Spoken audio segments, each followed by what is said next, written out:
எப்பவும் காலையில 4 மணிக்கு அலாரம் தான் என்ன எழுப்பி விடும். ஆனா, இன்னைக்கு இந்த மழை சத்தம் தான் என்ன வந்து எழுப்புச்சு. பயங்கர மழை சத்தம் கேட்டுட்டே இருந்துச்சு. எந்திரிச்சு பார்க்கும்போது கரெக்ட்டா மணி 4. அப்படியே பார்த்தீங்கன்னா, தலைக்கெல்லாம் குளிச்சுட்டு நானுமே வந்து ரெடி ஆயிட்டேன். இன்னைக்கு வந்து பார்த்தீங்கன்னா, வாசல்ல கோலம் போட்டிருந்தேன். மழை இருந்துச்சு. ஆனா வந்து பார்த்தீங்கன்னா, மழை தண்ணி அந்த அளவுக்கு வந்து வாசல் வரைக்கும் வரல. அதனால வாசல்ல சின்னதா கோலம் மட்டும் போட்டுட்டு, வாசப்படியில பூ மட்டும் வச்சேன். விளக்கு வைக்க முடியல. அதுக்கப்புறம் இன்னைக்கு பிரம்ம முகூர்த்த பூஜைய வந்து நல்லபடியா வந்து பண்ணி முடிச்சுட்டேன்.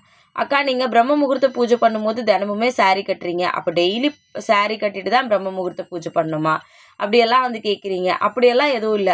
உங்களுக்கு எந்த ட்ரெஸ் கம்ஃபர்டபுளா இருக்கோ, உங்களுக்கு எந்த ட்ரெஸ் ஓகே அப்படின்னு தோணுதோ, அதே மாதிரி நீங்க வந்து பிரம்ம முகூர்த்த பூஜை வந்து பண்ணலாம். என்ன பார்த்து எல்லா விஷயத்தையும் ஃபாலோ பண்ணணும். நான் பண்றது எல்லாமே சரி அப்படின்றதெல்லாம் கிடையாது. நான் எனக்கு புடிச்ச மாரி பண்றேன்.